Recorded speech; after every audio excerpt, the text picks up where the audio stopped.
Boa tarde a todos. Quero saudar de forma especial o doutor Nonato, que é a primeira vez que faz presente à nossa Câmara, o Paulo Welten, desembargadora Oriana, advogados, servidores e aquele que nos acompanha pela rede mundial.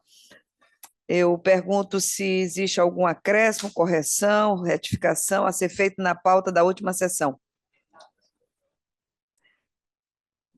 Pela aprovação. Nós temos um pedido de preferência, que é vários pedidos de preferência, mas tem um que envolve o impedimento, tanto meu quanto do desembargador Paulo Welten. Eu, porque funcionei nesse processo, desembargador Paulo Welten, porque tem alguém da família funcionando. Um dos meus irmãos por parte de pai. Sim, são 11 ao todo. É um desses cabras aí. Que está funcionando. Ele então, só para me atrapalhar. Eu boto aqui. É advogado, no caso? Ele é o primeiro, é o sétimo da pauta, né?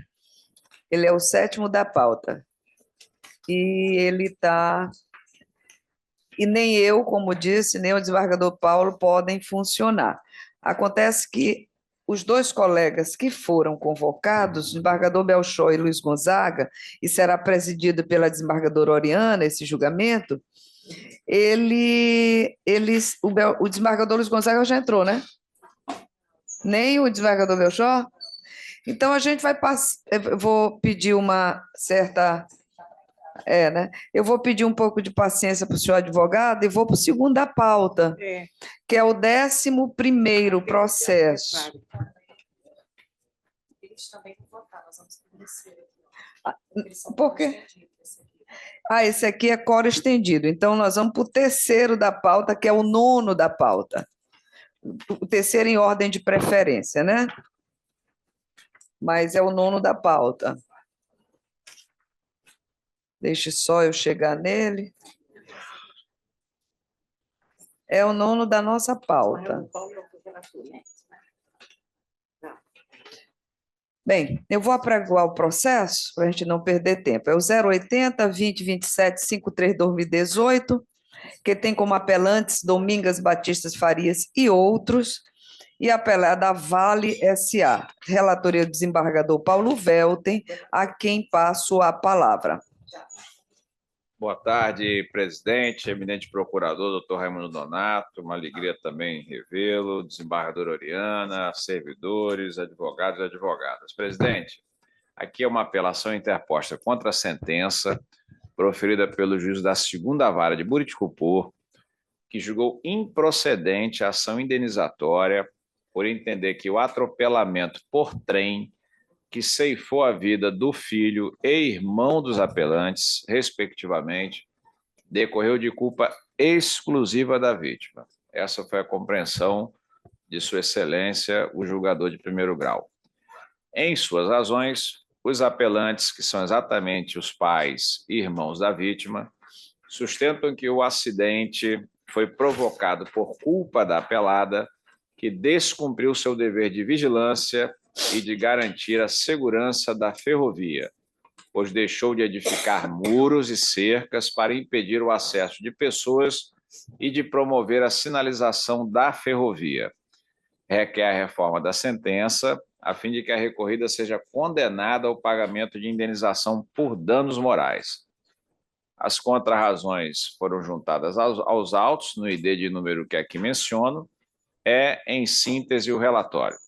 Obrigada, desembargador Paulo Welten. Doutora, a senhora, por favor, decline seu nome ao AB e a senhora tem a palavra. Meu nome é Roberta Caroline Souza de Oliveira, OAB MA 8535. Primeiramente, bom dia, boa tarde a todos. Nobres desembargadores, conforme o doutor relator apontou, o processo que aqui a gente se discute de respeito a um acidente que ocorreu dia 2 de maio de 2018, que consecutou no falecimento do senhor Antônio Batista Farias, e ocorreu em uma das linhas férreas da empresa Vale. Estou pela Vale. Importante destacar que, apesar dessa lamentável perda, e aqui eu me solidarizo, inclusive em nome da empresa, claramente ficou demonstrado que não houve culpa por parte da empresa. Na verdade, tudo o que aconteceu foi decorrente do comportamento temerário da própria vítima, e ficou demonstrado através de documentos juntados nos autos e a própria instrução através do depoimento, inclusive do próprio pai do falecido e do testemunho das testemunhas trazidas pelo próprio autor, de que realmente houve culpa exclusiva da vítima. E aqui eu destaco 4 pontos. O primeiro ponto a ser relatado diz respeito a um vídeo que a empresa Vale juntou nos autos, no ID 21439545, que é o vídeo do momento da colisão. Ao analisarem o vídeo, dá para perceber, doutora Oriana, que a vítima ela estava sentada no trilho do trem e com a proximidade da locomotiva, não há nenhum tipo de movimentação da vítima para demonstrar que ela tentou sair, que ela tentou levantar. Na verdade, ela permaneceu inerte, demonstrando que a intenção dela era lá permanecer, mesmo verificando que a locomotiva estava se aproximando. O outro ponto que eu destaco aqui é o documento também que a gente juntou, demonstrando que no dia do acidente, a vítima estava sob efeito de álcool, tanto é que o seu próprio pai, no seu depoimento dado na audiência de instrução, ele afirma que era conhecimento dele que seu filho tinha passado o dia todo num bar chamado Bar do Dom, e ele ainda coloca que passou horas lá com o amigo. Esse depoimento ele pode ser verificado no ID 91755633, no minuto 4.50. O terceiro ponto que é importante destacar e que mais uma vez demonstra que o acidente ocorreu por culpa exclusiva da vítima é que, ao contrário do afirmado pelo apelante, existia sim uma passagem segura, que na verdade era um túnel que para a população poder transpor a ferrovia. Inclusive, mais uma vez, o apelante, que é o pai da vítima, confirma tal fato, inclusive dizendo que há uma diferença geográfica entre a rua, digamos assim, e a ferrovia. Inclusive, ele fala que para a população é como se a ferrovia ficasse num morro, e ele até fala que é preciso um esforço sobrenatural para subir tal morro. E esse depoimento está no minuto 9.15 do depoimento dele, da instrução. E a própria testemunha dele, que ele traz, o apelante traz no momento da instrução, fala que no dia do acidente, ela própria atravessou o túnel, demonstrando que o túnel para fazer a transposição da ferrovia estava viável no dia do acidente, que não justificaria, por exemplo, dizer que não haveria forma de a vítima transpor a ferrovia, tendo que necessitar atravessar a ferrovia. E outro fato também foi que a Vale juntou no processo um documento chamado Registro de Operação de Trem, onde lá consta que quando o motorista verificou que havia uma pessoa sentada no trilho do trem, ele acionou a buzina por pelo menos 3 vezes. E esse fato é corroborado também pelo apelante, autor da ação, pai da vítima, que fala, inclusive, que foi o acionamento da buzina que fez com que ele verificasse que o filho dele não tinha voltado para casa, e ele saiu para procurar o filho dele, e foi que ele ficou sabendo que o filho dele tinha falecido. E também uma testemunha, várias pessoas que moram na região também verificaram que ouviram o acionamento da buzina, e o próprio irmão da vítima, quando ele foi registrar o boletim de ocorrência para informar o acidente, ele coloca no boletim de ocorrência, segundo testemunhas, no local o trem deu 3 buzinadas muito fortes e freou, mas não evitou a colisão. Então, excelências, a gente vê que o apelante, o que é o autor da ação, o pai da vítima, afirma que ele ouviu a buzina do trem de sua casa. A população do local afirma que ouviu a buzina. O irmão da vítima afirma que ouviu pelo menos 3 vezes a buzina. Então, há de se verificar que não há como se dizer que a vítima sentada no trilho, perto do trem, não teria ouvido a buzina. Na verdade, ouviu a buzina, contudo, por decisão própria, conforme falado primeiramente, demonstrado no vídeo, apesar de ouvir a buzina, a vítima optou, por decisão própria, continuar sentada no trilho do trem, demonstrando a sua culpa, o seu ato temerário que consecutou a sua morte. Portanto, já para finalizar, resta-se muito claro que não houve, de forma alguma, nenhum tipo de ato, nenhum tipo de ilícito por parte da Vale para consecutar nesse fato. Muito pelo contrário, a Vale sempre honrou pela segurança das suas linhas férreas, tanto é que sempre é premiada. O que aconteceu aqui, infelizmente, foi uma fatalidade, mas uma fatalidade decorrente do ato da própria vítima. Primeiro, porque estava embriagada. Segundo, porque, caso quisesse transpor a linha férrea, existia o túnel que ela podia fazer isso, então optou por ter acesso diretamente à linha.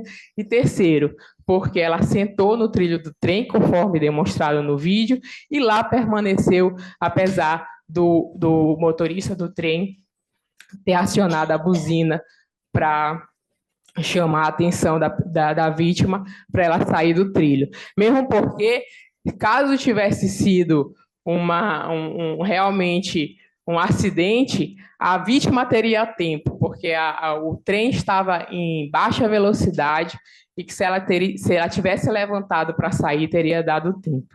Então, excelências, aqui eu requeiro que seja mantida a sentença de primeiro grau, porque avaliou todos os documentos que foram juntados, analisou todos os depoimentos no momento da instrução, onde o próprio autor da ação e suas testemunhas corroboraram com a tese da Vale, pelo que requer o improvimento da apelação e a manutenção da sentença de primeiro grau.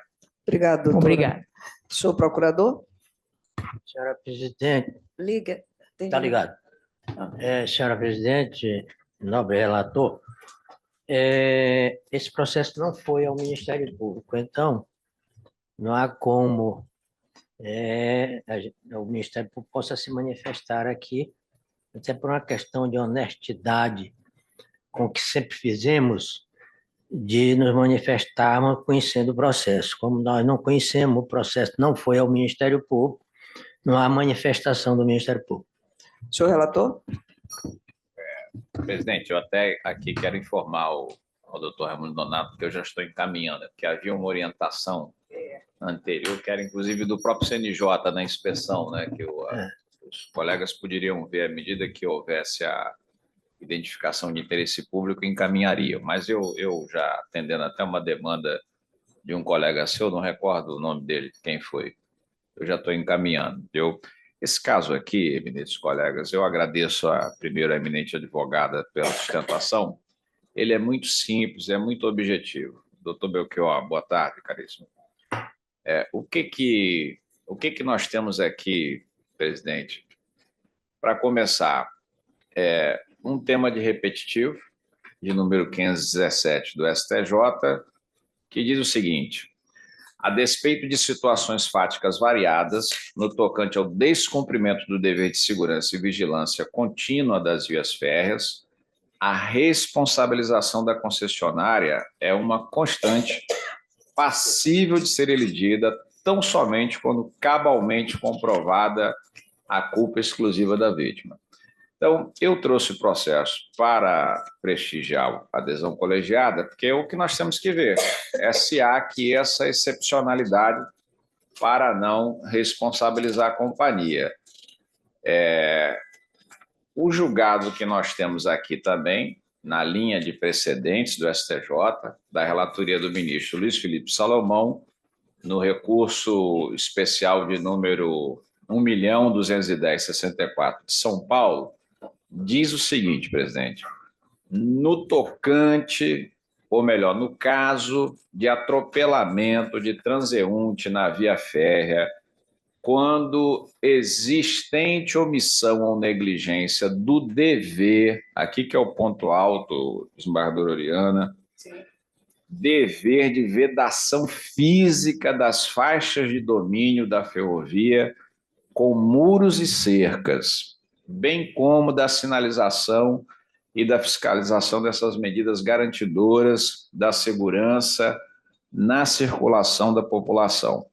Veja, eminentes colegas, eu não chegaria aqui ao ponto de dizer, data máxima vênia, como disse a eminente advogada, que essa vítima, coitada, esse infeliz, que ele quis, que ele desejou que isso ocorresse, né? Tudo leva a crer que ele realmente estava sob efeito de álcool. Ele estava, tudo isso que ela disse é verdadeiro.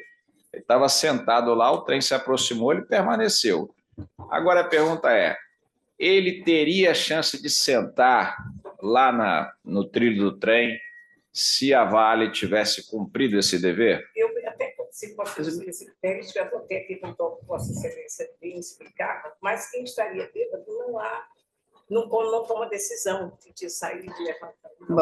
Se tivesse lá ela cumprido isso bem aqui, né, que as secas, o STJ estabelece que é o dever de cercar as faixas de domínio da ferrovia, o que, aliás, friso, né, o precedente do STJ somente exige a materialização do que está no decreto 1832 de 96, no seu artigo 12, que obriga as empresas que exploram o transporte ferroviário, desse importante modal, implante dispositivo de proteção e segurança ao longo de suas faixas de domínio. Então, aqui, presidente, eu estou sendo bem objetivo e resumido, eu entendo que não pode ser culpa exclusiva da vítima. Ele concorreu, não há dúvida, mas a Vale também tem a sua responsabilidade, de modo que eu estou aqui entendendo que a culpa é concorrente, né?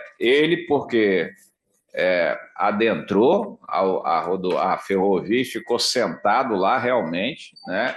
E a Vale porque não colocou aquilo que lhe cabia por lei, que era exatamente proteger a faixa de domínio da ferrovia. Tivesse ela feito isso, talvez ele, mesmo sob efeito de álcool, ele não conseguisse alcançar a ferrovia. E veja, Vossa Excelência, que lá no vídeo, nos mapas, as fotografias que são juntadas ao processo, mostra claramente que a rodovia ela atravessa um povoado ali. Então, ele estava exatamente onde ele sempre esteve, o lugar dele. Mostra lá o lugarzinho onde ele vai tomar lá a cachaça dele, onde ele ia. Então, ele anda por ali. É um povoado.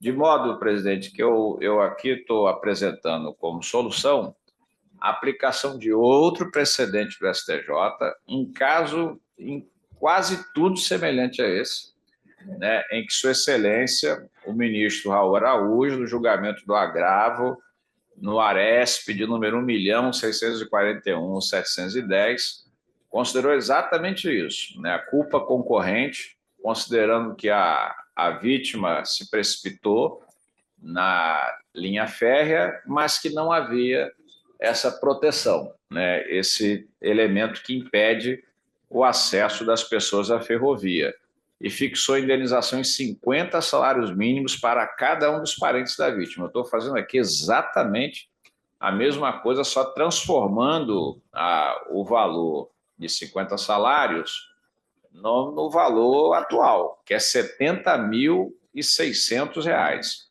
Eu estou dando, portanto, eminentes colegas, provimento ao recurso para reformar a sentença, e julgar procedente o pedido inicial, né, ou procedente em parte, de modo a condenar a apelada ao pagamento de indenização, que estou fixando aqui nesse montante, de R$ 70.600. Se trata de uma vida humana, né, por mais infeliz que fosse, né, mas é uma vida humana, para cada um dos parentes da vítima, pais e irmãos, né, tudo com acréscimo de correção monetária, a contar da publicação deste acordo, segundo súmula 362 do STJ, e juros de mora de 1% ao mês, a contar da data do acidente, conforme súmula 54 do STJ, acrescido ainda de custas e honorários. É nesse sentido que eu voto, presidente. Obrigado. Se foi disponibilizado para Foi, todos. Eu fiz um pequeno ajuste aí, mas é nada de essencial. Desembargadora Oriana, como vota? Aí voto com o relator, integralmente concordo. Tá. Eu acho que, já adiantando que eu vou acompanhar também o relator, mas eu acho interessante, doutora, me parece o relator, e eu confesso que estavam com certa dúvida, mas que me ficou bem claro. A senhora relata que essa linha férrea está numa localização alta que não permitiria o acesso. Uma coisa, se esse mesmo fato, a meu juízo, acontecesse, fosse usando para a nossa realidade, no campo de Perizes, que não tem localidade, não tem povoado, naquela amplo espaço de 14 quilômetros que você percorre. Outra coisa é essa linha férrea, por mais alta que tivesse, num povoado. Essa exige, a meu juízo, uma cautela maior da Vale. Por isso eu vou acompanhar o relator. Excelências, obrigada. Boa tarde. Boa tarde. Por unanimidade, pelo conhecimento e provimento em parte do recurso, nos termos do voto do relator.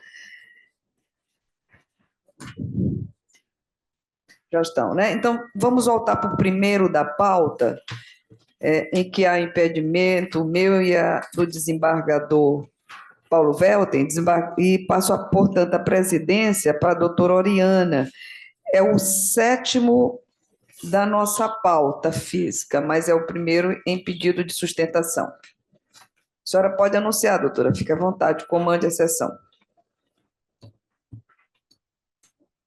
Senhora secretária, algum advogado escrito para sustentação oral? Vai ter sustentação.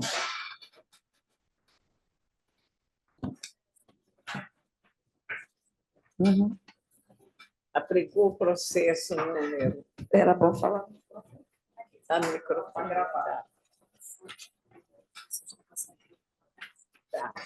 Isso aqui, tá? Tá.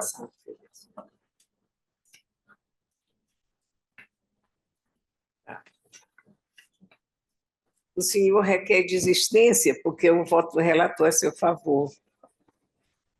Boa tarde, Excelência. Boa tarde, ministros desembargadores. Fazer ordem de sustentação? Não, Vossa Excelência, o seu voto é no sentido da improcedência do apelo, é isso? É nesse sentido, né? Então, não vou sustentar, Excelência. Obrigado.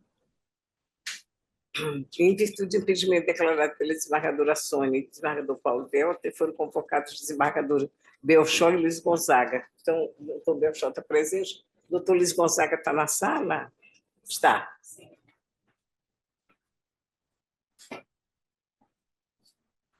Pode ler o meu. Eu vou ler o voto. O relator, trata-se de apelação interposta por Rafael de Jesus Souza Carvalho, objetivando a reforma da sentença proferida pelo juiz da 10ª vara da desculpe.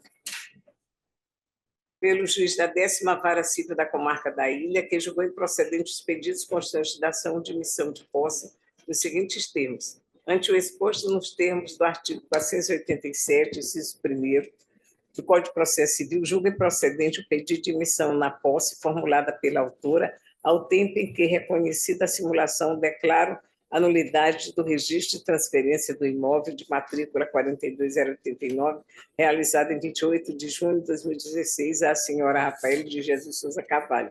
Condena a autora ao pagamento de custos e honorários advocatícios que fiquem 10% sobre o valor da causa, conforme a sentença número tal.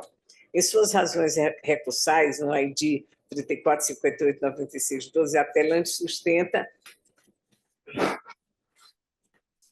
em resumo, que a tese levantada pela apelada em sua contestação de que houve simulação no negócio, ou seja, de que houve suposta prática de agiotagem, é fantasiosa e não tem sustentação jurídica. Por fim, pugnando pelo conhecimento e provimento do recurso para reformar a sentença de base em julgar procedentes pedidos iniciais. Contra as razões apresentadas, conforme a edil número 34, 58, 96, 17, pela manutenção da sentença. A Procuradoria-Geral da Justiça se manifestou pelo conhecimento do recurso, deixando de se manifestar em relação ao mérito, conforme o documento de edital. Vossa Excelência tem alguma manifestação agora? Não, vou manter.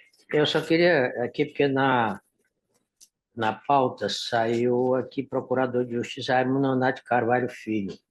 E quem deu parecer pelo conhecimento, examinando os requisitos de admissibilidade do recurso, mas deixando de intervir quanto ao mérito, foi o doutor Francisco da Chaga Barros de Souza.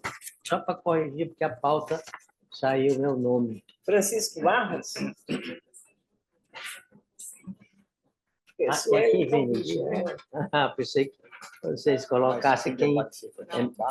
Porque nas outras é quem emitiu o parecer. E quem deu o parecer foi o doutor Francisco Barros? Barros de Souza, foi. Doutor está dizendo que ele não pode. Senhora presidente, sim, eu sou impedido nesse processo porque o doutor Francisco Barros Foi ele que se manifestou. é sogro do meu filho. Mas aí não... Acho que não, ele não se Não. opinou pelo Eu acho que mérito. Não opinou? Não. Ah, não opinou? Ele deixou de intervir Ah, quanto ao então mérito. sim, tudo bem, sem problema. Não há impedimento, não. Podemos ir? E eu estou ratificando, né? A sustentação, tem alguém para sustentar oralmente, Sueli, ainda? Tem. Eu acho que ele desistiu. Ele desistiu. Presentes os requisitos ao voto. Intrínseco de admissibilidade, atinentes ao cabimento e legitimidade de interesse recursal, bem como os extrínsecos concernentes à tempestividade e regularidade formal, sendo assim conheço o recurso e passo a analisá-lo. Inicialmente, é importante ressaltar algumas lições referentes às relações contratuais. O direito contratual se encontra numa fase sem precedente diante das formulações doutrinárias que repercutiam na conceituação básica do fenômeno contratual e seus desdobramentos no âmbito do ordenamento jurídico. A vontade, enquanto elemento vital e absoluto para a formação dos contratos, não é... Desculpa interromper, desembargadora Oriana. Luiz Gonzaga falando.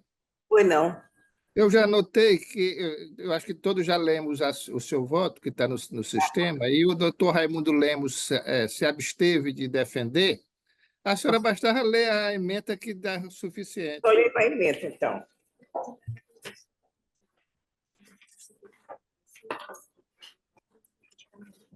Quem deu o parecer, está sendo informado aqui, foi Joaquim Henrique de Carvalho Lobato. O primeiro processo? Tá bom. É o de menos, o Ministério Público não teve interesse. Apelação cível, ação anulatória, simulação de negócio jurídico e nulidade de transmissão e de propriedade de bem imobiliário. Simulação comprovada, agiotagem, sentença mantida na íntegra, recurso conhecido e desprovido. Eu estou acompanhando perfeitamente essa sua decisão, desembargadora Oriana.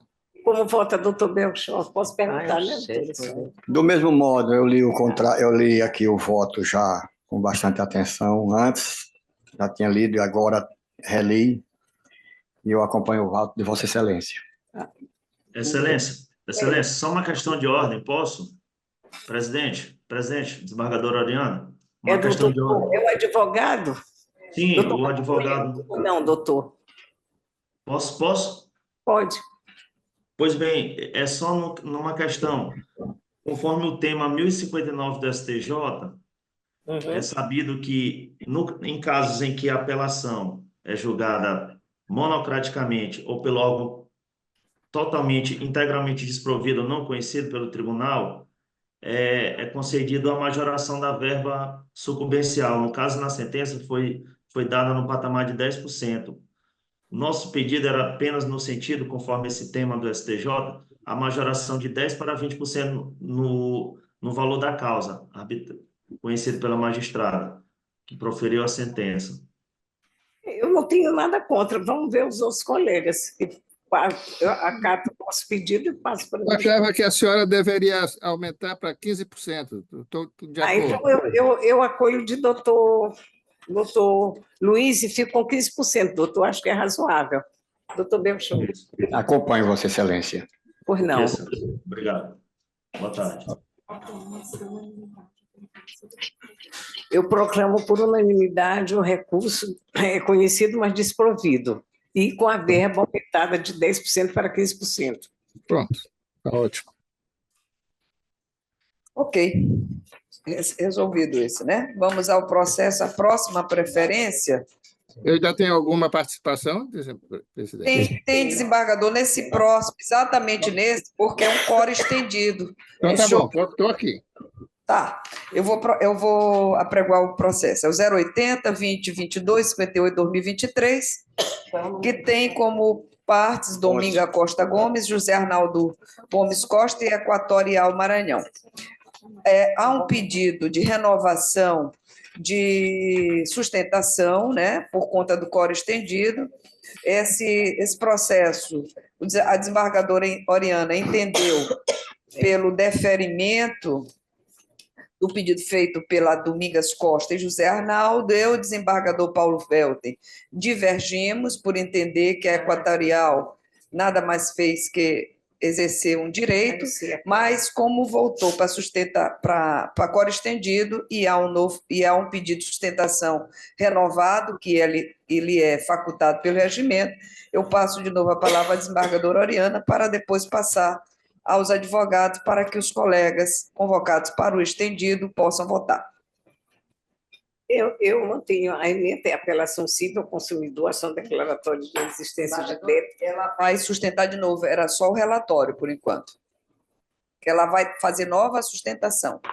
Sim, trata-se de apelação interposta, obrigada, doutora, por José Arnaldo Gomes Costa e Domingas Costa, pretendendo a reforma da sentença de 34.01.44.20, proferida pelo eminente juiz da primeira vara da comarca de Barra do Corda, que julgou improcedentes os pedidos formulados pela parte autora. É aquele caso não sei se os desembargadores, doutor, se lembra, da questão do muro, que a pessoa foi lá, quebrou o muro da senhora e não consertou a Equatorial. E, na verdade, eles não estavam com atraso. O voto foi disponibilizado. Foi para eles. Eu conheço, Tá.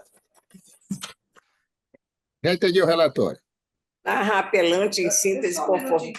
Só para a gente. Pois não. Eu tenho a impressão que os dois desembargadores do quórum estendido já têm contato com o processo? Podemos passar, então, para a nova sustentação? Sim, pode. Quem é o advogado? Boa tarde. Dois. Quem é pelo autor? Doutor Fábio, o senhor tem 15 minutos, prazo regimental, para fazer a sustentação. Decline seu nome e OAB. Fábio da Silva Souza Costa, OAB-BF 48485. Boa tarde a todos, aos nobres desembargadores que estão compondo esse plenário, o quórum estendido. Quero aqui me reportar à brilhante desembargadora doutora Oriana Gomes pelo seu brilhantismo nesse voto e pelo seu notório conhecimento jurídico que aqui me reporto. Nobres desembargadores, trata-se de uma apelação tendo em vista que a empresa Equatorial chegou na residência de duas pessoas idosas e analfabetas de forma truculenta, quebrando o imóvel dos moradores, inclusive um senhor deficiente que toma remédio controlado, ainda desligaram a energia do porte que está pago. Eles jamais deixaram qualquer conta de energia em atraso.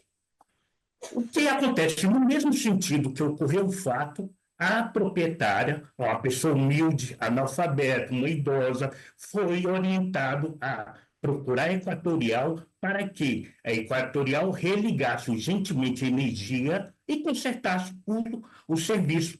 Por quê? Lá na geladeira do idoso que é cego, tinha remédio de cunho contínuo que necessitava de ser congelado.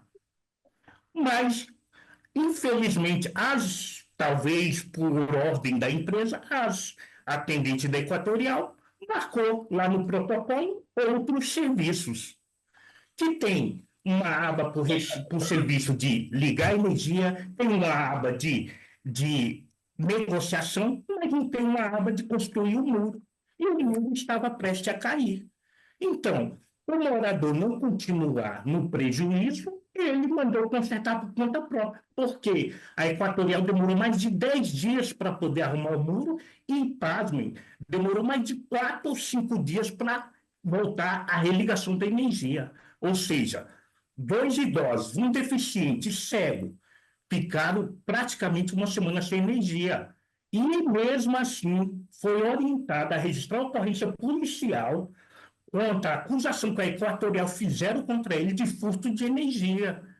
Senhores, nobres desembargadores, o que acontece? Os funcionários da Equatorial desconhecem os endereços de Barra do Corda, que são de outro município. Então, eles não têm conhecimento qual seria realmente a residência que teria tendo furto de energia. E outra coisa, igual o voto da desembargadora Oriana, teria que ter uma perícia. A polícia teria que fazer um acompanhamento pelo fato de estar sendo acusado de um crime. Não foi uma inspeção ordinária comum, não. Foi uma acusação de furto de energia, quebrar o muro e desligar a energia. Portanto, requer o provimento da apelação nos moldes do brilhante voto da relatora. Obrigado. Obrigado, doutor. Passo a palavra à advogada da parte adversa, pedindo que decline seu nome ao AB. Boa tarde, excelências. Luana Oliveira Vieira, OAB-MA 8437, eu falo pela apelada Equatorial Maranhão. Excelências, eu serei breve nas minhas considerações, e o que eu quero trazer agora à tarde para vossas excelências é o fato de que a sentença ela foi muito bem fundamentada. Ela foi muito bem fundamentada porque ela decidiu com base nas provas que foram produzidas nos autos. Qual é o caso? O caso, como já foi dito aqui, trata-se de uma apuração de consumo não registrado.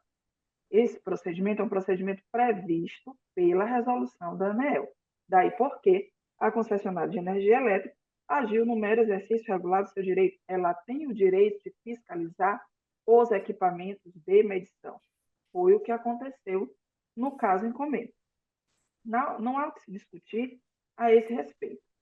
Bem, prosseguindo o procedimento, a Equatorial constatou, percebeu no momento a necessidade de fazer uma incisão na parede, que aí no caso era o muro, pelo tipo de ligação que existe na unidade consumidora em questão.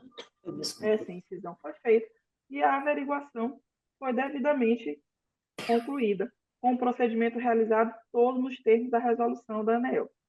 Conforme disse o nobre colega, posteriormente, o muro dos apelantes foi devidamente consertado. E a sentença de base, excelências, avaliou tudo isso. Avaliou o exercício regular do direito de fiscalizar da empresa, avaliou as provas produzidas nos autos e avaliou ainda a inexistência de comprovação acerca da medicação, que supostamente estaria na geladeira. Não há provas disso, não há receituário médico, não há nada que indique isso, bem como avaliou também a inexistência do pedido de religação. O protocolo juntado aos autos nada trata desse respeito de religação de energia. É um protocolo que consta, segundo vejo aqui na minha tela, pedido de informações. Então, excelências, avaliando esse conjunto probatório, o juiz de primeiro grau entendeu pela improcedência da demanda, porque entendeu pela inexistência de qualquer ato ilícito, de qualquer ato que fosse capaz de ensejar o dever de indenizar. Ora, não tivemos corte no fornecimento de energia. Se a fiscalização ela é um direito que a concessionária tem por força da agência que lhe regulamenta suas ações, nós não podemos falar em ato ilícito.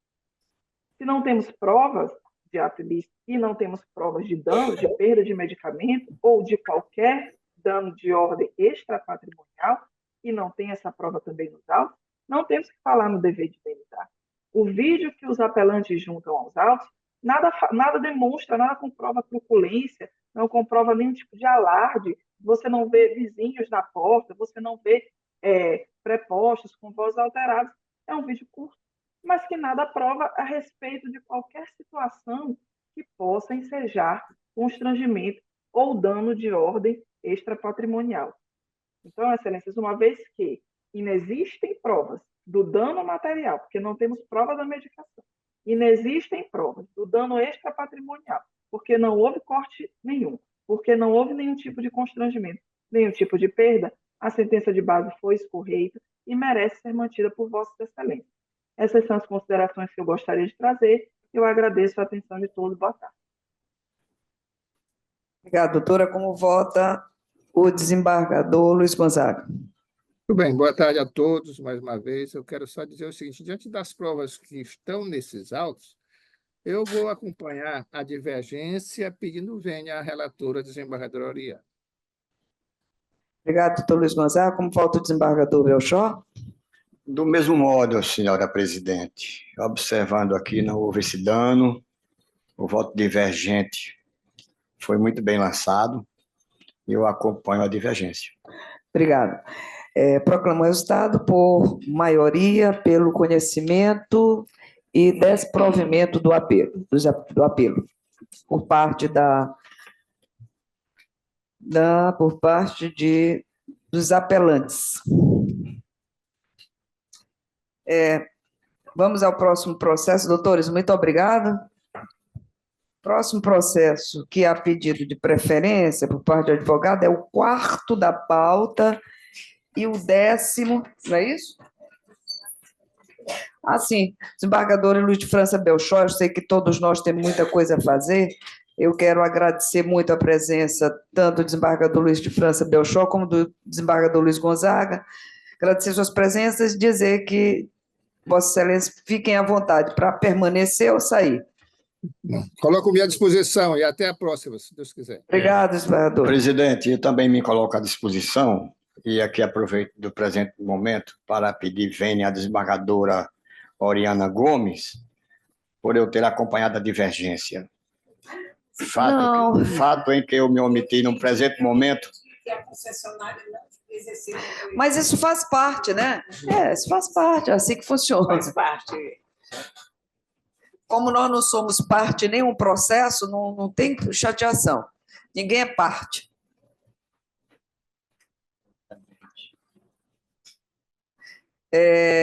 Vamos, então, ao 12º processo da pauta.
O quinto processo da pauta, que corresponde ao 13º,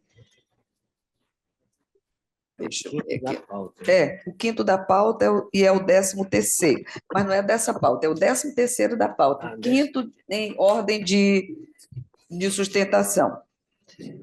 É a apelação número 080-23630, apelante Sebastiana Lima dos Santos, apelado Banco Pan, relatoria do desembargador Paulo Velter. Há pedido de sustentação oral, mas Vossa Excelência pode ficar à vontade para questionar a advogada se ela deseja manter. Presidente, eu peço, inclusive, que Vossa Excelência também anuncie o 14º, que é a mesma matéria, tudo igual. Tudo igual. Então, eu vou anunciar o 14º. É a apelação 0807321-2022, apelante Ana Lúcia Gomes e apelado Banco Pan, também da relatoria do desembargador Paulo Velter. Desembargador Paulo Velter. É a consumidora assim surgindo contra a aplicação da pena por litigância de má-fé, ela de fato faltou com a verdade, eu estou aqui negando provimento em ambos os recursos, presidente. Na linha do que defende aí o banco, a sustentação do banco, né? Exato. Doutora, o desembargador já adiantou, a senhora dispensa a sustentação, não? Boa tarde, Excelência, sou eu, William Salvador, estou pelo Banco Pan. Hoje, dispenso a sustentação em ambos os processos. Tá, muito obrigado. E em ambos, o desembargador Paulo Velter está desprovendo e mantendo os termos da decisão, não é isso? Desembargadora Oriana? Também é a mesma coisa. Um 5%, outro 10%. Também acompanho o relator e proclamo o resultado para o 13º e 14º pelo conhecimento e desprovimento do apelo nos termos do voto, ou melhor, desprovimento, tá certo, pelo desprovimento do apelo no termo do voto do relator. Bem, agora nós vamos voltar a... Obrigado, doutores, desejo a todos um ótimo fim de sessão a todos. Peço licença para me retirar. Vamos voltar ao curso regular do processo, e aí nós temos o primeiro... o primeiro da pauta. Não, o primeiro já foi, não é isso? É aquele que... Não, tá certo, tá certo. É o primeiro que é a doutora da desembargadora Oriana, é agravo de instrumento número 080-6833, 11/2024, agravo de instrumento, agravante Copperforte e agravado Gilmar Salomão Damasceno Júnior, relatoria de desembargadora Oriana, quem passa a palavra? Olha, neste processo eu fiz um resumo. O executado foi devidamente citado e nunca se manifestou nos autos de execução. A gente viu que a citação dele foi pessoalmente uma coisa que exigi para ver e foi feita por oficial de justiça. Foram tentadas pesquisas no sistema Infojudice e Sbanjudice sem que tenham sido localizados quaisquer bens do devedor. Diante disso, o exequente pediu a penhora na participação de lucros que o devedor possui junto à Caixa Econômica. O juiz deferiu esse pedido, alegando que se trata de medida de pouca utilidade, que a penhora na participação de lucros é medida subsidiária. O exequente entrou com este agravo buscando o deferimento da penhora. A minha decisão está nesse sentido, desembargador e desembargadora. O artigo 789 diz que o devedor responde com todos os seus bens presentes e futuros para o cumprimento de suas obrigações, e nisso inclui a participação dos lucros, no meu entendimento, que equivale a dinheiro. O STJ afirmou o entendimento de que a participação nos lucros ostenta caráter indenizatório e não remuneratório. Tá? Nós estamos no voto trazendo essa decisão do STJ. E o artigo 3º da Lei 10.101/2000 informa que a participação nos lucros não se confunde com remuneração e também, por esse motivo, não se encontra protegida pela regra da impenhorabilidade. A jurisprudência tem se posicionado nesse sentido. As decisões estão aqui, tanto do STJ como da artigo 789, e o artigo 797, de ressalvado o caso de insolvência do devedor em que tem lugar o concurso universal, realiza-se execução no interesse do exequente que adquire pela penhora o direito de preferência sobre os bens penhorados. E o que eu entendi é que ele nunca se interessou, aqui tem a jurisprudência do STJ, nunca se interessou em se defender não veio aos autos, eu estou dando, desprovindo a provimento ao Conhecendo e recurso não em favor dando da provimento, né? cooperativa. Ok, desembargadora. Desembargador Parovella? Presidente, a decisão da eminente desembargadora Oriana está correta, é o caso de deferir a penhora mesmo. Eu pedi destaque desse caso porque eu vi lá a certidão do oficial de justiça dizendo que deixou de intimar o agravado. Aí seria um problema relacionado ao devido processo legal. Mas eu confesso a Vossa Excelência que depois que eu fui ler o teor da certidão, a gente verifica que o problema está com o oficial de justiça. Ele certifica que ele fez contato com a pessoa, ela atendeu ele, ele falou do processo para o sujeito, e certifica. O sujeito ficou de vir ao tribunal, está escrito lá, ficou de vir ao tribunal para tomar ciência do processo. Ele falou para o sujeito. Aí ele vai na residência da pessoa, o nosso oficial de justiça aqui, o Vicente, já está aposentado. Aí ele vai lá na residência da pessoa, o pai dela informa que ele, olha, há muito tempo que ele não vive aqui. Ele, mais uma vez, poderia ter deixado a ciência com o pai, ele não faz isso.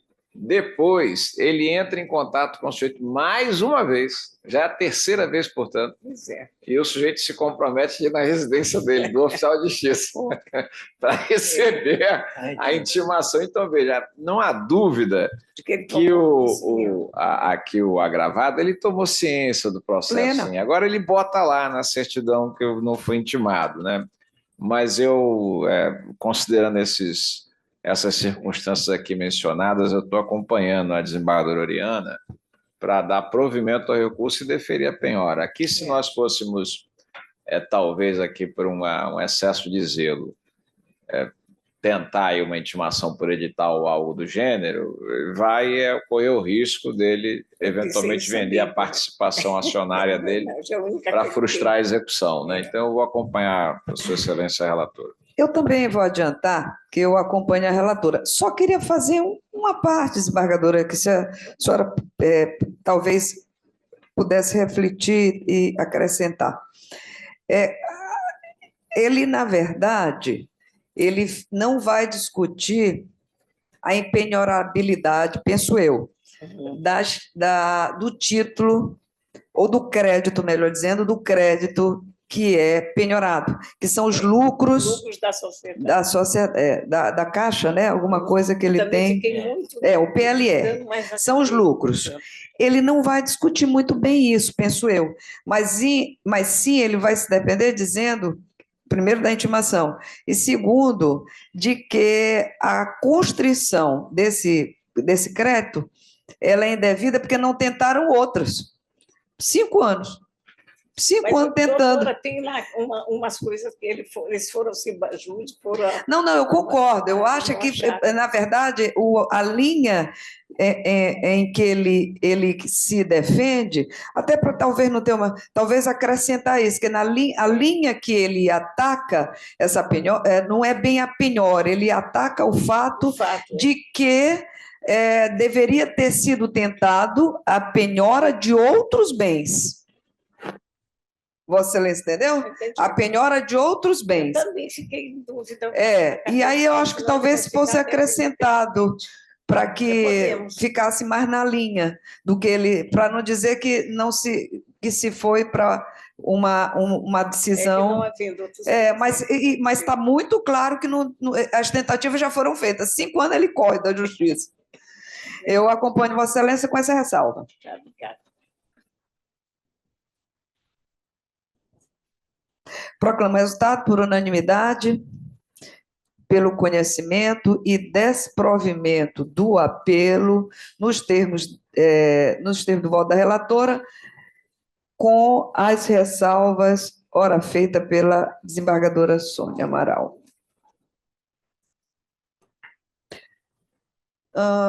Não é apelo, é agravo, desculpa. É agravo. Eu falei apelo.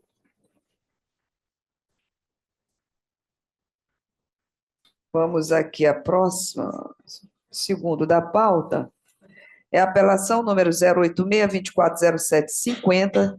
Espera lá, só um minutinho, acho que eu errei aqui. Essa primeira não é, é pelo conhecimento. Quem recorre? O primeiro é a... Não, então é pelo provimento, porque é a outra parte que está recorrendo, tá certo. E eu disse desprovimento. O próximo processo é o 086-2407-50/2023, que tem como apelante Selma e como apelado Aldo Bassanini da Silva. A relatoria desembargadora Oriana, a quem passou a palavra.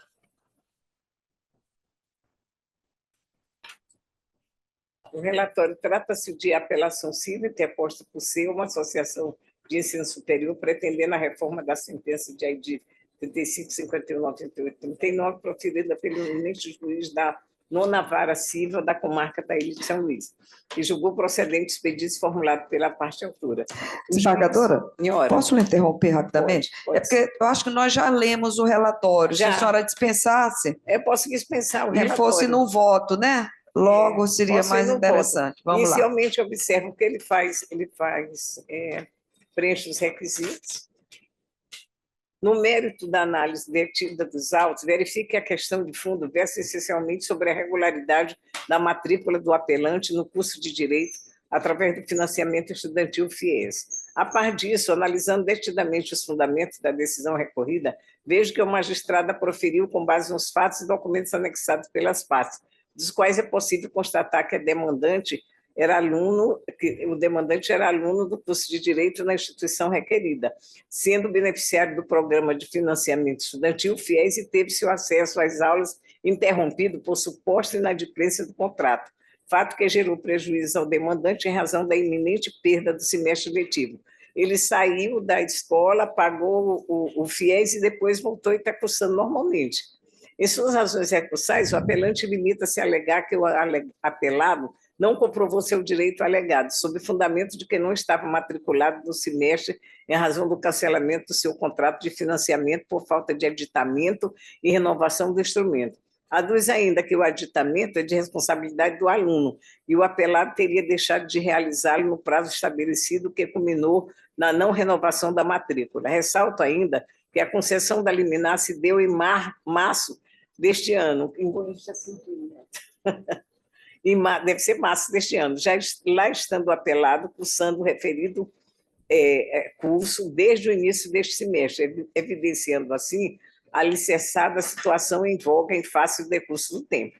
Ademais, constata-se que a própria discussão de mérito da ação original não é mais digna de reexame, sobretudo em razão da já efetivação da matrícula do apelado na universidade, aplicando-se a hipótese e a teoria do fato consumado. Assim, resta evidenciado, portanto, o consumado na espécie. Nesse sentido, verifico que a recusa na renovação da matrícula, pela simples razão do não repasse das verbas pelo FIES, se apresenta medida de inflexibilidade frente à necessidade de resguardar o direito à educação do apelado.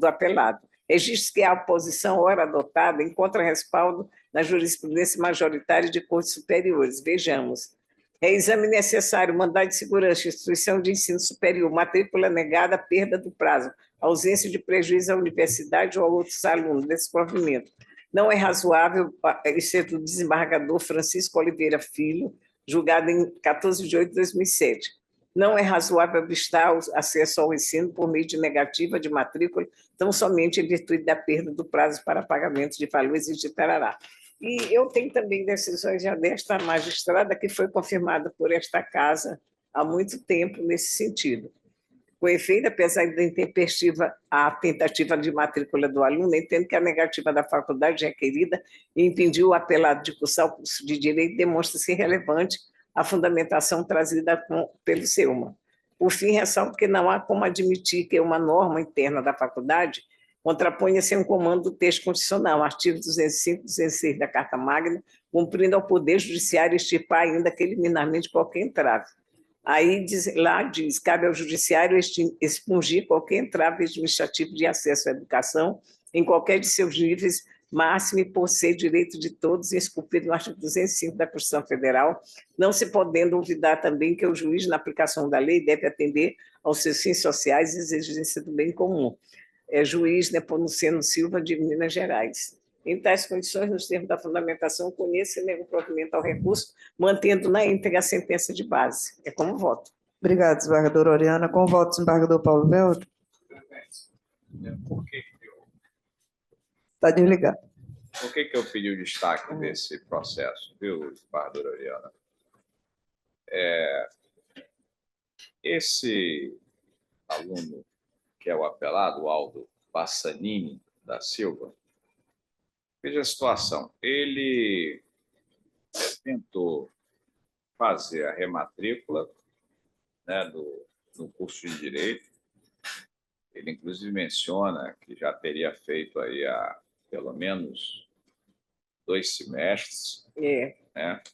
2 não, 6 períodos do curso.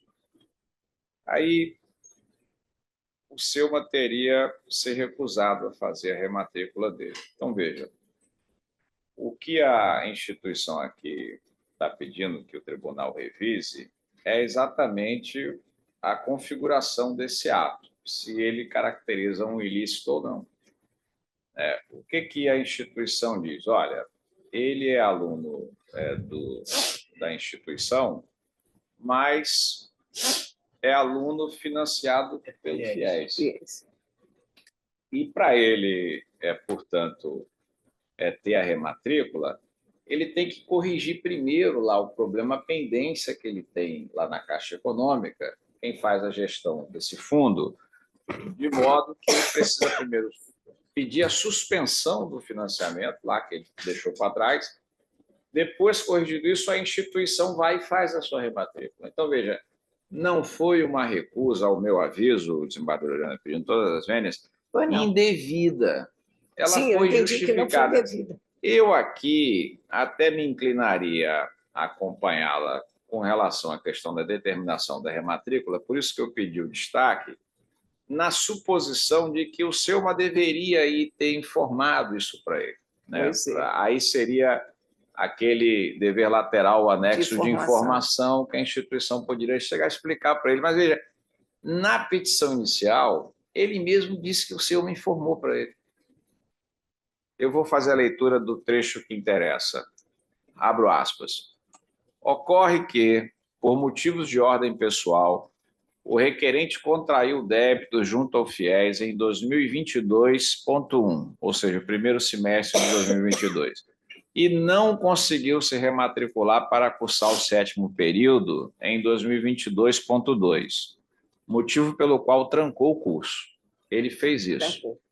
Né? No entanto, o autor relata que quitou os débitos junto ao programa e tentou, aqui que é a questão, se rematricular para o período de 2023.1, mas foi negado pelo Selma. Aqui que é o busilis do negócio. Né? Então, foi negado pelo Selma sob o argumento de que ele não poderia realizar o aditamento do FIES para aquele período, pois precisava realizar o procedimento de suspensão no portal do FIES. Eu achei essa questão complicadíssima. Também achei, mas ele está cursando, rapaz. Pois é, porque tem a decisão que determinou a matrícula. Aí eu fui olhar, de fato, essa matéria toda ela disciplinada, é o direito regulatório. O que diz a portaria 209 de 2018 do MEC? Da suspensão temporária da utilização do financiamento na modalidade FIES. Artigo 77. A utilização do financiamento na modalidade FIES poderá ser suspensa temporariamente por até 2 semestres consecutivos, mediante solicitação do estudante. Ou seja, só quem pode solicitar a suspensão é o estudante. Quer dizer, o Selma não tem como entrar lá, porque a relação com a Caixa Econômica é dele. Ela recebe esse dinheiro do financiamento. Então, veja, ela não pode rematriculá-lo se ele tem pendência no FIES. E a pendência aqui é apenas de uma solicitação. É administrativa. É administrativa. Então, veja, quando ele informa aqui na própria petição que ele foi informado pelo SELMA do que ele deveria fazer, aí ele deliberadamente ele vai judicializar a questão. Quer dizer, faltou aí da parte dele, me parece, também aí o sentido de colaboração que todos nós devemos, na vida cotidiana, possuir nas nossas relações, né? Então, veja, ele foi informado. Quer dizer, então, qual é o ato antijurídico? A instituição ela não pode rematriculá-lo sem que ele peça a suspensão lá do financiamento. Ela rematricula e aí ele vai e regulariza o financiamento. É o que está dizendo aqui essa portaria do MEC. De modo que aqui, desembargadora Oriana, eu até me inclino, porque o Silva já deve ter resolvido isso aí com ele há muito tempo. Já, e também o juiz já confirmou na sentença ali. Pois é, mas aqui nós estamos fazendo a revisão, né? É apelação. Eu aqui até caminharia para acompanhá-la no sentido de manter a determinação judicial de rematrícula, mas dando moral aí eu não vejo. Dando moral, não. Se eu O juiz está condenando aí. Veja, a instituição fez o que a resolução diz que é para fazer e ainda é condenada. Podemos retirar. Rematrícula. Não, desembargador, se eu me permite, também eu posso manter a sentença, conhecer parcialmente e prover parcialmente para retirar o dano moral. Pronto, aí nós não divergimos. Eu acompanho Vossa Excelência, então. Obrigada. Essa é a beleza do direito, né? Porque eu vou chegar a uma terceira conclusão. Diga. A meu juízo, de fato, e isso é apontado pelo SELMA, a questão envolve a competência da Justiça Federal. Existe uma pendência, quer por omissão, quer por incompetência, enfim, do FIES, da Caixa Econômica, em dar baixa, regularizar esse sistema. Ao que parece, por não ter feito da forma correta, essa pendência ficou em aberto. Me parece que é isso. É isso. Mas o certo é que quem pode resolver essa questão é a Caixa Econômica Federal, que ele pode resolver administrativamente, e se a Caixa permanecer com essa omissão, eu diria, uma falha na prestação de serviço, ele vai ter de ingressar na Justiça Federal para resolver isso. A outra possibilidade é ele resolver na Caixa Econômica essa pendência e está resolvido também junto ao SELMA.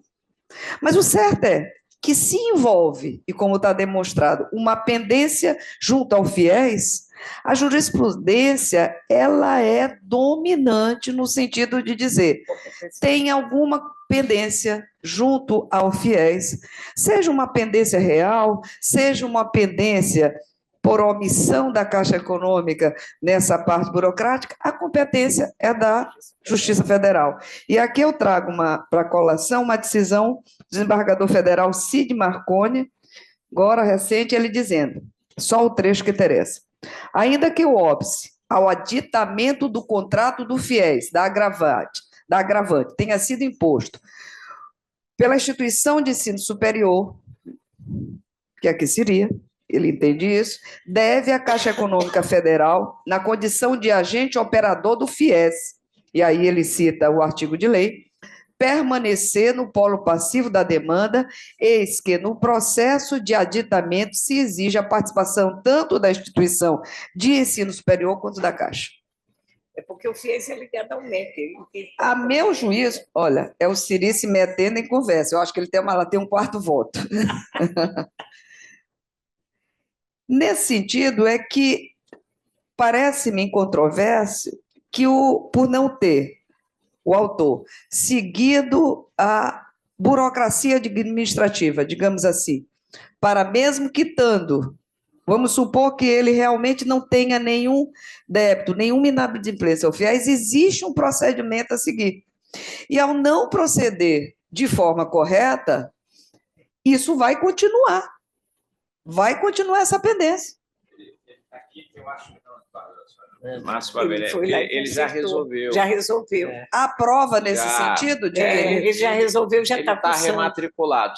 Se o FIES não, a Caixa não transfere o financiamento para o Selma, aí o Selma não mantém a matrícula dele. Mas há certeza, até porque eu já fiz, já dei decisões, eu quero manter minha coerência nesse sentido, declarando, entendendo que a competência da Justiça Federal, justamente porque envolve, e naquele processo que eu julguei, não haviam provas, elementos de que a pendência junto ao FIES estava resolvida. Mas se a relatora me diz que há, aí eu acompanho, Vossa Excelência. É que ele não tá discutindo a questão de dívida com o FIES, não. Aqui a briga dele é com o seu. Com o seu, uma rematrícula. A questão da rematrícula. Recusa a rematrícula explicando, olha, você tem que ir lá só solicitar a suspensão do financiamento para eu fazer a sua rematrícula. Não, isso está entendido. Isso eu entendi.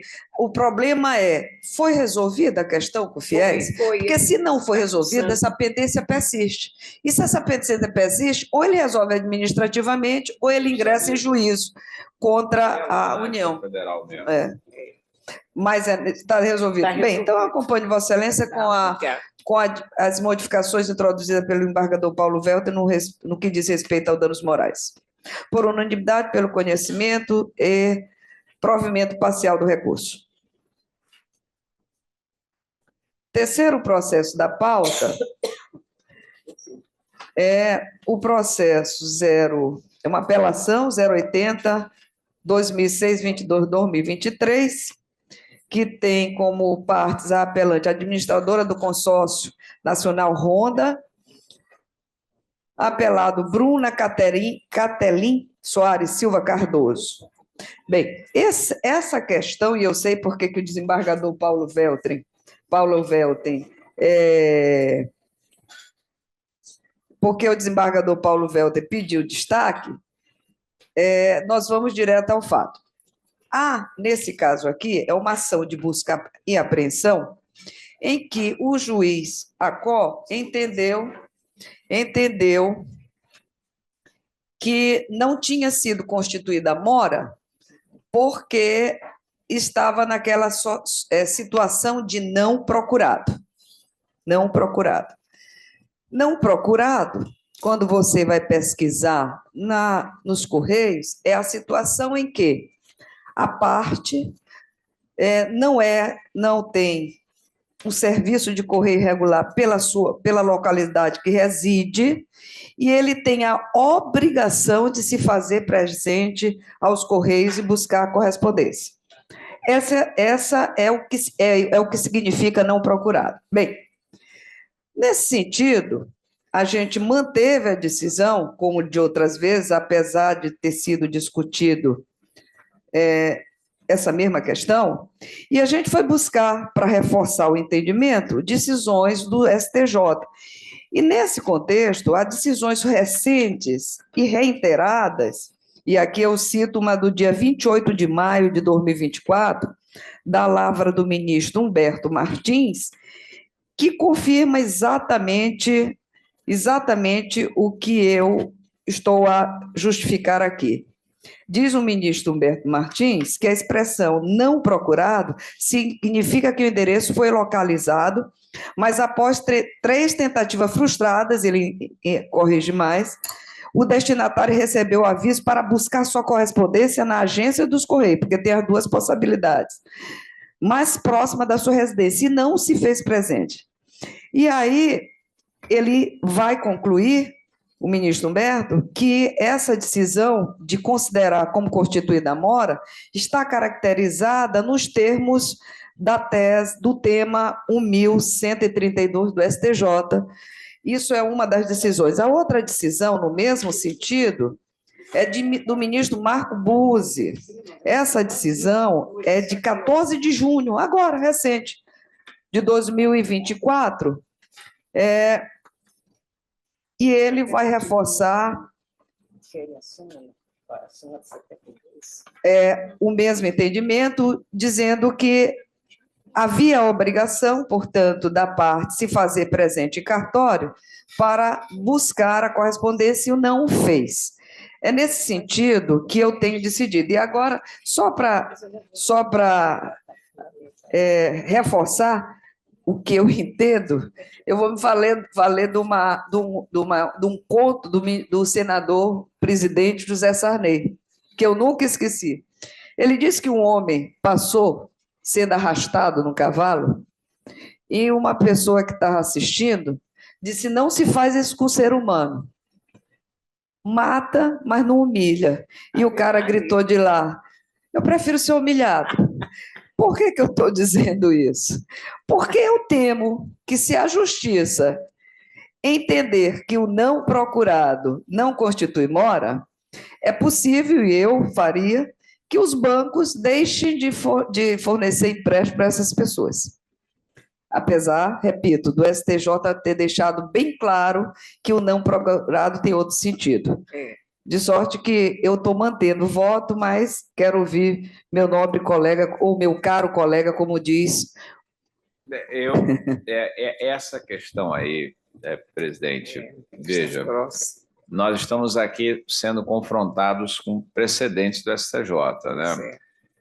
A questão aqui que me parece que nós temos que ter a delicadeza e a sensibilidade e o foco também de saber é se nós estamos aqui com precedentes que são que trazem a ratio decidendi conflitante ou se são rácios diferentes. No que Vossa Excelência leu aí, eu estava atento aqui, veja que ele menciona que o sujeito foi avisado, fala em cartório, dele ter sido avisado de que ele deveria ir comparecer na agência. Não me parece ter isso aqui nesse processo. Nós não achamos também. Essa que me parece que é a questão. O fato é que a só informação de que ele não é procurado está aqui. Eu estou citando também um julgado da relatoria do ministro João Otávio Noronha, significa que a correspondência não foi sequer enviada e que ele, portanto, não teve a oportunidade de ir lá e purgar a mora, né? Ter a ciência do... A preocupação de Vossa Excelência é minha também. Eu tenho sido aqui, em 99% dos casos, garantidor da tutela do crédito, que é esse que é o papel do judiciário, eu entendo, como Vossa Excelência também. Mas, assim, aqui me parece, presidente, que a solução ela não pode ser colocada na conta daquele que não tem o seu endereço servido pelos Correios. E por quê? É o que Vossa Excelência bem disse. Esse sujeito que não tem o endereço dele servido pelo Correio é porque certamente ele mora em logradouros não regularizados, o acesso não é fácil. Veja, nesse caso, me parece que aqui o ônus ele tem que estar na conta daquele que aproveita o cômodos, segundo o princípio consagrado em direito, né? O banco lucra com a operação. Sim. Então, se ele recebe a comunicação que a notificação não foi para lá, porque os Correios não atendem, ele tem que desenvolver algum esforço, mínimo que seja, como é o caso da notificação via cartório, porque, do contrário, nós também vamos aqui ter uma classe de consumidores que não precisa ser notificada, porque o sujeito, o endereço, ele não tem culpa, de certo, que o endereço dele não é atendido pelos Correios. Veja, o fato do endereço dele não ser atendido pelos Correios, é isso que eu ponderei. É uma questão que me parece que é uma deficiência do serviço dos Correios. O serviço dos Correios é que não se preparou para ir lá. Então, nós vamos ter aqui um cidadão, consumidor de segunda categoria. Olha, no teu caso, porque você mora aí no inferno de pedra onde o Correio não vai, sinto muito, você tem que vir na agência. Mas como ele vai vir na agência? Ele não tem como supor que tem lá uma notificação esperando ele. Então, aqui, presidente, eu não teria nenhuma dificuldade de acompanhar Vossa Excelência, até no ponto em que fala da questão da tutela do crédito, e eu entendo que deva ser assim também. Mas aqui, eu acho que a gente pode criar uma orientação que vai dar esse sinal verde para as instituições financeiras, delas acharem que elas não têm que ter aí o mínimo de cuidado. O problema dessa notificação, isso é sabido, a rigor, ela nem cumpre esse papel de constituição in mora, porque aqui é aquela regra de que diz interpellatio pro homine, né? O sujeito sabe que ele tem que pagar a dívida na data, mas a ideia dessa notificação qual é? É mostrar para o sujeito, olha, a busca e apreensão vai entrar. Se você aí não se mover para tentar equacionar o problema, retomando o programa de adimplemento contratual, você vai perder o veículo, porque essa é uma super garantia desse negócio, com taxas de juros módicas, então ele tem que desempenhar algum esforço. Agora, se a gente retira desse consumidor a possibilidade dele ser notificado, aí a busca e apreensão chega como surpresa. E por quê? Porque o serviço dos Correios não acessa a residência dele. Por essa razão, presidente, é que eu entendo que aqui talvez eu vou até pedir para Vossa Excelência me encaminhar esses julgados para eu examinar se nós estamos diante da mesma ratio decidente. Porque me parece que não aí, porque Vossa Excelência fala aí em cartório, em obrigação dele lá comparecer na agência que ele foi avisado. Eu ouvi.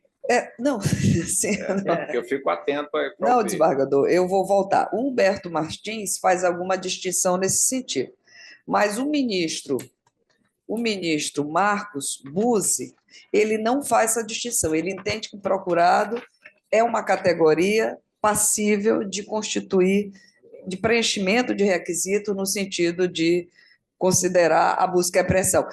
Há uma possibilidade de interpretação, como Vossa Excelência diz, mas eu ainda estou mais tendente a seguir essa interpretação mais geral de que não procurado é uma categoria possível de caracterizar como requisito necessário.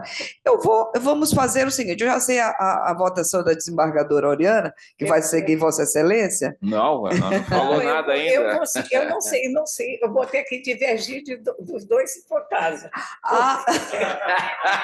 Pronto.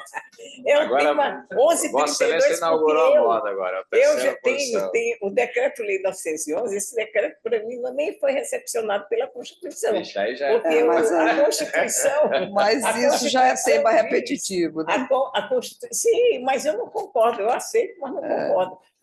A Constituição diz que toda pessoa será dada defesa com todos os meios a ela inerentes, no 54 e 55. Então, eu acredito que esse decreto-lei, eu tenho muita sentença na terceira civil, quando estava no lugar de desembargador Creu, derrubando esse decreto por cada 3 dias de mora. Então, eu não considero. Os bancos entraram, ganharam uns, perderam outros. Eu vou ver o que os senhores decidem. Mas qual é a sua decisão? A senhora acompanha o desembargador Paulo Velter? Depende do que ele está. Ele está considerando como inválido não procurado. Eu também não acho que não procurado. Eu quero dizer publicamente aqui que eu tenho um orgulho, uma satisfação pessoal de trabalhar com Vossa Excelência, que são 2 grandes magistradas, e que a gente percebe que não poupam energia para identificar o caso, conhecer, verificar as minudências, o detalhe. Vamos fazer o seguinte, eu vou pedir vista desse processo, Vossa Excelência relatora, só para eu fazer o cotejo desses julgados. Pronto. Porque se houver, de fato, um entendimento de que é nesse sentido que o STJ está entendendo, longe de mim deixar de seguir precedente do STJ. Eu citei aqui o precedente na perspectiva de que eu estou seguindo ele. O que diz o ministro João Otávio de Noronha? No caso em que a notificação extrajudicial retorna com informação não procurada, é correta a extinção da ação de busca e apreensão em razão da ausência de comprovação da mora, tendo em vista que a notificação expedida não foi sequer encaminhada ao endereço do devedor. Essa questão... Esse caso que se vê, STJ mas é porque não há ainda um consenso. Um está fazendo a leitura de que ele se adequa ao tema repetitivo e o outro está dizendo não. Nesse caso, não necessariamente, tem uma distinção.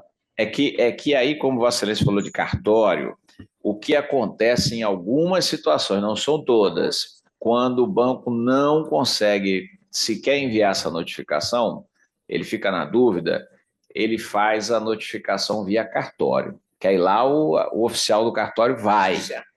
Então, assim, eu vou examinar se esse caso está relacionado exemplo do com protesto também, como eles falam. Exato. E aí a gente pode aqui...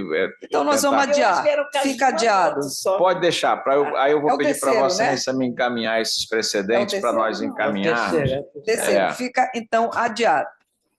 Vamos ao pedido de vista. Adiado bem fácil do pedido de vista. Para a gente não estar divergindo aqui sem... fundamento, Quarto, né? é o 0800 19858 2022, apelante Celso Gomes da Silva, apelado Banco Pan S.A., da minha relatoria, e a discussão... Oi? Presidente, o 4, 5 e o 6 me parece que trata da mesma coisa. Então, eu vou apregoar os três. Coisa. O quinto é o 0800 158 42 2023, apelante Rosimar da Consolação, apelado Banco Santander, e o 6 é o 080 1888 25 2022, apelante Ercília Borges Barros, apelado Banco Daicoval S.A., são esses três, não é isso? São todos três, Esses três diz respeito, são da minha relatoria, em que estamos a discutir litigância de má-fé, né? E a questão diz respeito ao percentual, né? Todos os três. Aí eu quero ouvir o desembargador Paulo Velto, porque, no meu entendimento, já adiantando, o artigo que trata sobre a questão da litigância de má-fé... Ele fala em até 10%, né, Vossa Excelência? Mais de 1 e menos de 10. Ele é de uma clara e evidente... Eu acho uma redação ruim. O STJ ele não tem feito essa interpretação literal. Se 10% está dentro, mas eu não vou divergir de Vossa Excelência por causa de 1%, não. Eu também não. Eu ia pedir destaque aí. Porque... E entendo que a gente pode até pensar naquele aumento, quando o valor foi insignificante, mas que o juiz tem de justificar esses tais casos. De acordo, presidente. De acordo também. E vamos, então, ao último, é isso? É o oitavo? É o sétimo. Tem o 10º? O sétimo a gente já fez, né? Espera lá, só um minutinho. O 10º... Esse da Rafael de Jesus já. É o 10º?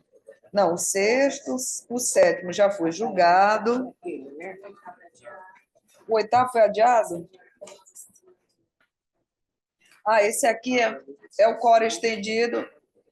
Está no quórum estendido e o desembargador Ricardo, ele foi sorteado, o quórum estendido não se faz presente. E ele pediu para ficar para a semana que vem. Só falta o 9º já foi. Não, já só 10º, né? Só o 10º. Como é?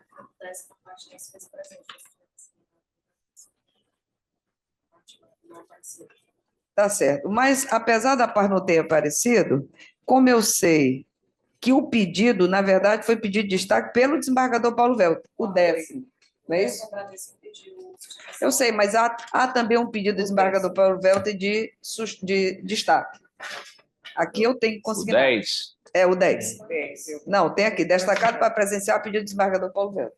E há o pedido também de sustentação, são duas coisas.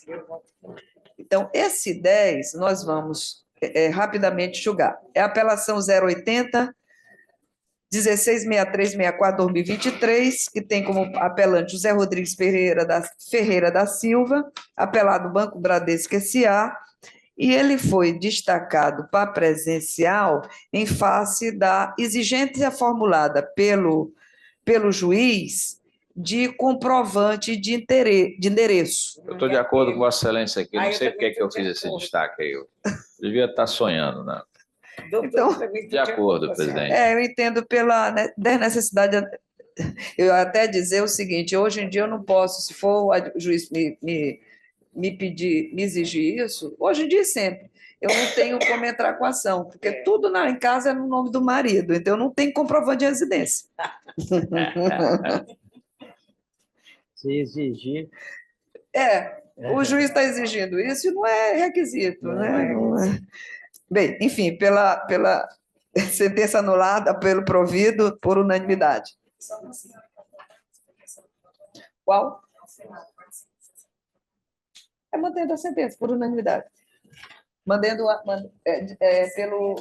Pelo provimento. Pelo provimento. Não é isso? Conforme a decisão, tu vê aí, todos eles acompanharam, e você só vê qual é a decisão que eu estou dando. Tá bom? Bem, acabamos. Esse já foi. Não, acabou, né? Acabou. Agradecendo a presença de todos, declaro encerrada a sessão.